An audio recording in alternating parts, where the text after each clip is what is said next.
غزہ میں سنی حکومت کی فوجیوں کی وحشیانہ بمباریوں اور غزہ پر مسلط کی گئی جنگ کے مخالفین نے گوگل کمپنی کی توسیع کے منتظمین کی سالانہ کانفرنس کے ہال کے دروازے کے سامنے انسانی زنجیر بنا کر دھرنا دیا۔ گارڈین کی رپورٹ کے مطابق فلسطین کے حامی سینکڑوں افراد نے امریکہ میں گوگل کمپنی کی توسیع کے منتظمین کی سالانہ کانفرنس کے ہال کے دروازے کے سامنے دھرنا دے کر اسرائیل کے فوجی منصوبوں میں اس تکنیکی کمپنی کے تعاون کو منقطع کیے جانے کا مطالبہ کیا۔ فلسطین کی حمایت میں ہونے والے اس اجتماع میں شریک لوگوں کا احتجاج اس بات کا باعث بنا کہ اس کمپنی کے ہزاروں افراد کو جو کانفرنس ہال میں داخل ہونا چاہتے تھے دوسرے گیٹ سے داخل ہونے کی اجازت دی گئی۔ گارڈین کے مطابق نسل کشی کے لیے ٹیکنالوجی استعمال کے مخالفین کے گروہ نے دیگر گروہوں کے ساتھ مل کر شمالی کیلیفورنیا کی بی ایریا میں نعرے لگائے کہ جب تک نیمبس پروجیکٹ بند نہیں کیا جائے گا وہ اپنا احتجاج نہیں روکیں گے اور اپنا یہ سلسلہ جاری رکھیں گے۔ غاصب صہیونی حکومت کی جارح فوج نے غزہ پر اپنی وحشیانہ جارحیت کا سلسلہ جاری رکھتے ہوئے النصیرات کیمپ میں ایک اسکول کو نشانہ بنایا جس میں متعدد فلسطینی شہید ہو گئے۔ ارنا کی رپورٹ کے مطابق غاصب صہیونی حکومت کی جارح فوج نے النصیرات کیمپ میں الجاؤنی اسکول کو جارحیت کا نشانہ بنایا جس میں کم سے کم 4 فلسطینی شہید ہوئے۔ غزہ میں فلسطین کی وزارت صحت کا کہنا ہے کہ غاصب صہیونی حکومت کی جارح فوج نے پچھلے چند گھنٹے کے دوران 4 بار وحشیانہ جرائم کا ارتکاب کیا اور 39 فلسطینی عام شہریوں کو شہید اور 64 دیگر کو زخمی کیا۔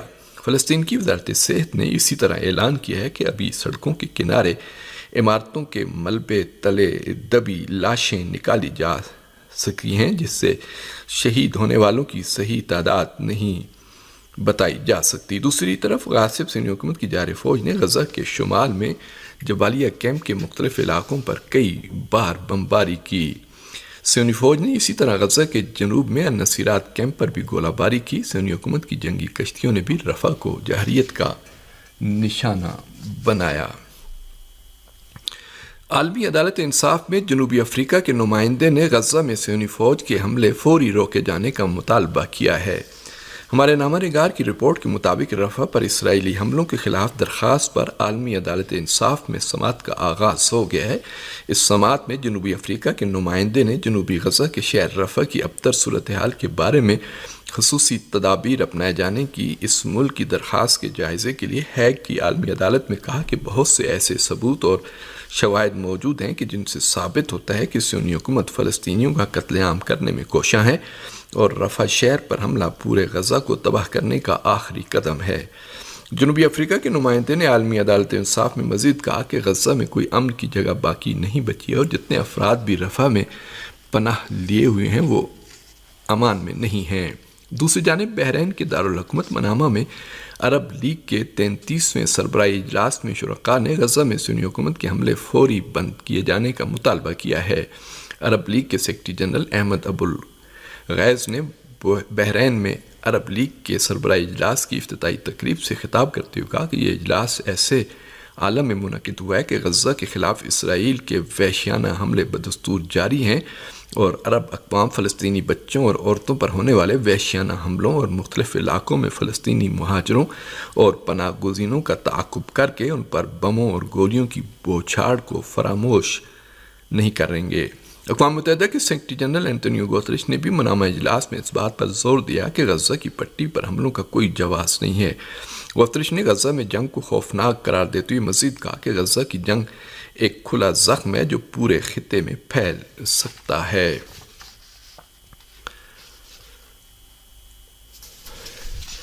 فلسطین کے مزاحمتی گروہوں نے غزہ میں صہیونی غاصب فوجیوں پر راکٹوں سے حملے کیے ہیں۔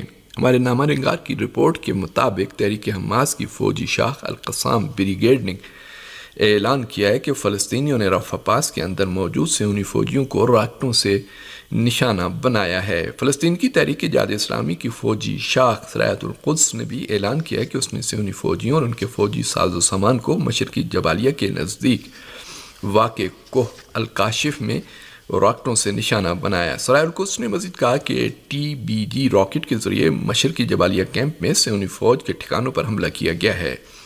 صہیونی فوجیوں نے جمعرات کی رات بھی غزہ میں اپنے فوجی کی ہلاکت کا اعتراف کیا تھا۔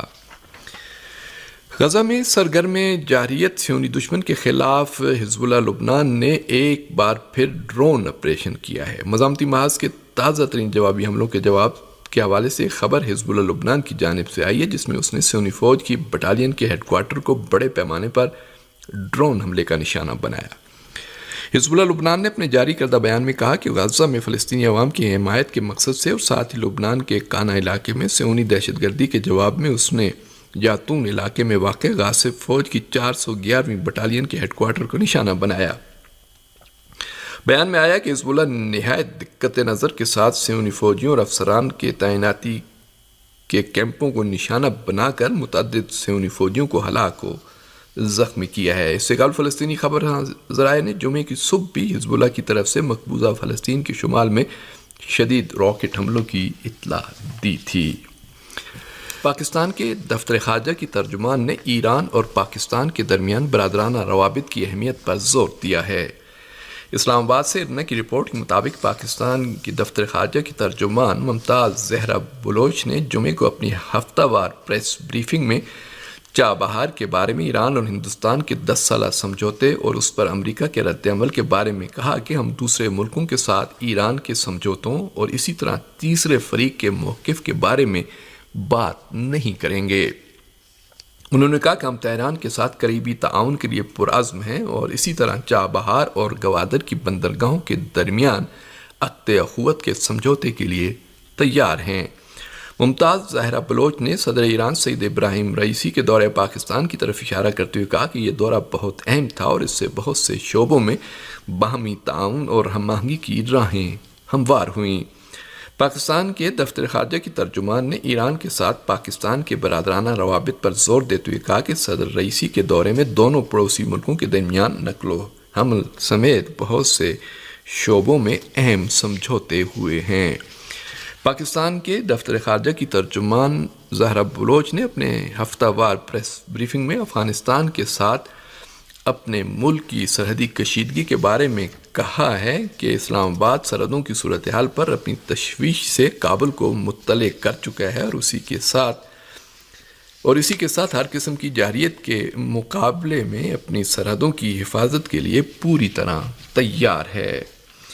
ادھر ہندوستان کے وزیراعظم مودی نے چابہار بندرگاہ پروجیکٹ کے بارے میں ایران اور ہندوستان کے درمیان ہونے والے معاہدے کا دفاع کرتے ہوئے امریکی اعتراض کو مسترد کر دیا ہے۔ ہندوستانی وزیراعظم نریندر مودی نے اپنے ایک تازہ انٹرویو میں ایران کے ساتھ چابہار پروجیکٹ کے معاہدے کا ذکر کرتے ہوئے کہا کہ پچھلے دنوں ایران میں ہندوستان اور ایران کی جانب سے بہت بڑا فیصلہ لیا گیا جو ہندوستانی میڈیا کی شہ سرخیوں میں ہے۔ ان کا کہنا تھا کہ اس معاہدے کے لیے ہندوستانی وزیر ایران کی چابہار بندرگاہ میں تھے۔ انہوں نے واضح کیا کہ چابہار بندرگاہ کے پروجیکٹ کے بارے میں حتمی معاہدہ ہو گیا ہے۔ ہندوستانی وزیر اعظم نے کہا کہ وسطی ایشیا سے مربوط ہماری معیشت اور تجارت کا یہ بہت بڑا کام ہوا ہے۔ انہوں نے امریکی اعتراضات کو مسترد کرتے ہوئے کہا کہ تمام تر تنازعات کے درمیان ہم نے چابہار معاہدے کو حتمی شکل دے دی ہے۔ اس سے پہلے ہندوستانی وزیراعظم ایس جے شنکر نے بھی چابہار بندرگاہ کے پروجیکٹ میں ہندوستان کی شراکت پر امریکی اعتراضات اور دھمکیوں کو مسترد کرتے ہوئے کہا تھا کہ ہم اس پروجیکٹ پر کام جاری رکھیں گے کیونکہ اس سے پورے خطے کو فائدہ پہنچے گا۔ ہندوستانی وزیر خارجہ نے امریکی دھمکیوں کو مسترد کرتے ہوئے کہا کہ ایسے اہم اور ضروری پروجیکٹ کے بارے میں اوچھی سوچ رکھنا صحیح نہیں ہے۔ امریکہ نے چابہار معاہدے پر ناراضگی ظاہر کرتے ہوئے دھمکی دی تھی کہ جو بھی ایران کے ساتھ کام کرے گا اسے امریکی پابندیوں کا سامنا کرنا پڑ سکتا ہے۔ اور آخر میں یہ خبر کہ ہندوستان کے عام انتخابات کے 5ویں مرحلے کی ووٹنگ سے پہلے انتخابی مہم زوروں پر ہے۔ کانگریس کے سینئر رہنما راہل گاندھی نے کہا ہے کہ ناانصافی کو ختم کرنے کے لیے ہر ایک ووٹ ضروری ہے۔ راہل گاندھی نے ایک انتخابی جلسے کو خطاب کرتے ہوئے کہا کہ اگر مرکز میں انڈیا اتحاد کی مخلوط حکومت بنتی ہے تو 15 اگست تک 30 لاکھ ملازمین کی بھرتی شروع کر دی جائے گی۔ کانگریس رہنما نے کہا کہ مودی حکومت میں انصاف نہیں ہو رہا اور بقول ان کے پانی، زمین اور جنگل پر قبائلیوں کے حقوق چھینے جا رہے ہیں اور ہر ایک کے ساتھ ناانصافی ہو رہی ہے۔ اس لیے انصاف کے لیے ہر ایک کا ووٹ ضروری ہے۔ راہل گاندھی نے کہا، ہم اپنے ایک ووٹ کی طاقت کو سمجھیں۔ آپ کا ایک ووٹ ملک بھر میں ہو رہے خوفناک امتیاز اور ناانصافی کو ختم کر دے گا۔ دوسری جانب بی جے پی کی انتخابی مہم کی کمان سنبھالتے ہوئے وزیر اعظم نریندر مودی نے یو پی کے فتح پور میں ایک انتخابی جلسے سے خطاب کرتے ہوئے کانگریس اور سماجوادی پارٹی پر شدید حملہ کیا اور کہا کہ پنجے اور سائیکل کے خواب چکنا چور ہو گئے ہیں۔ انہوں نے کہا کہ کانگریس اور سماجوادی پارٹی کے سارے خواب بکھر گئے ہیں اور اب 4 جون کے بعد کی منصوبہ بندی ہو رہی ہے کہ شکست کا ذمہ دار کس کو ٹھہرایا جائے۔ وزیر اعظم مودی نے راہل گاندھی پر طنز کرتے ہوئے کہا، مجھے تو یہاں تک بھی بتا دیا گیا ہے کہ بیرون ملک سفر کا ٹکٹ بھی لے لیا گیا ہے۔ انہوں نے دعویٰ کیا کہ کانگریس کو 50 سے زیادہ سیٹیں نہیں ملیں گی۔ اور